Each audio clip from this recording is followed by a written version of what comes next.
Welcome back. I'm Tiffany Meyer. Iran is signaling a clampdown on anti-government protests, challenging President Trump's pledge to support peaceful demonstrators.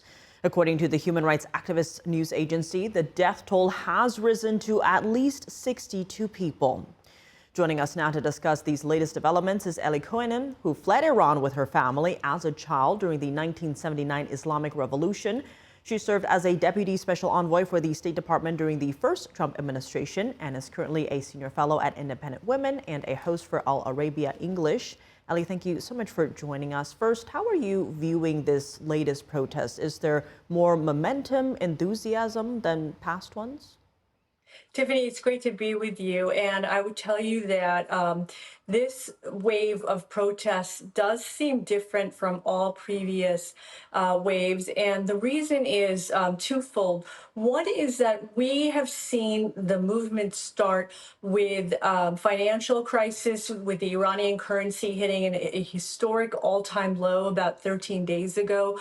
But then the protests went from again, the economic crisis to clear chance in the country for death to Khamenei, for calls for Reza Pahlavi, the crown prince, the Shah in exile, and for the end to the regime. So we've seen a clear demand by the people of Iran for the downfall of the regime. So that's been a significant difference. The other significant difference, I would say, is the reaction of President Donald J. Trump, in that for the first time we are hearing a U.S. president clearly tell the Iranian regime, if you hurt, kill protesters, you're going to get hit hard.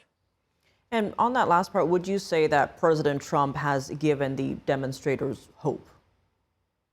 Oh, absolutely. I can tell you as an Iranian American that I have Iranians in Iran reach out to me constantly on social media, and they're always asking for help. They're always looking to what is going on in the United States, specifically in the White House.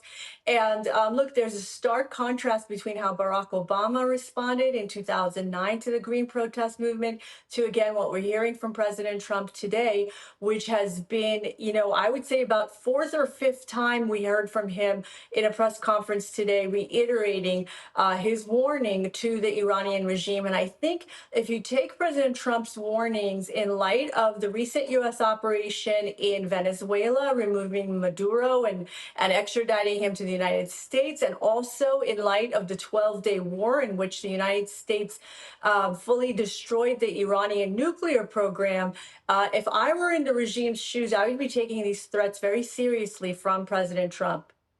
And of course, the big question now is, could this latest wave of protests lead to an overthrow of the regime? What are your thoughts? Oh, yeah, absolutely. I think, again, because this time is very different, all those factors that I mentioned, look, the 12-day war, as an example, really left the regime completely exposed and vulnerable. And its own population knows that. The Israelis wiped out Iran's missile system. Their skies are just completely open for further attack. The nuclear program was decimated by the United States. And also the Israelis took out the top leadership, not just of the nuclear program, but also of the IRGC. And so, you combine that with 47 years of oppression and repression by this theocratic, radical Islamist dictatorship, and, all of their violent oppression, the fact that they have taken a very oil-rich and energy-rich country and somehow have left the population impoverished.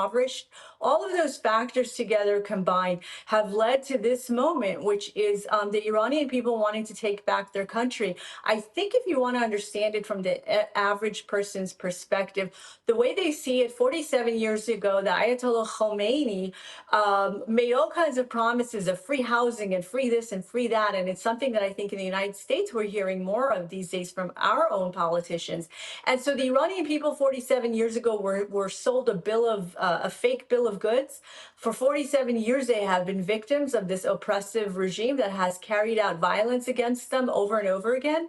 And so now, 47 years later, I think the Iranian people just want to correct a historical mistake. And that's the reason why you're often hearing chants in Iran of Javid Shah and which means long live the Shah, and also chants that are saying that this is the final battle and Pahlavi will return. Again, this call for the prince, the crown prince in exile, the Shah in exile, to return to Iran. They want to correct what they believe is a mistake that took place 47 years ago in a history of a very proud and ancient people. Well, Ellie Cohanim, thank you so much for joining us. Good to be with you.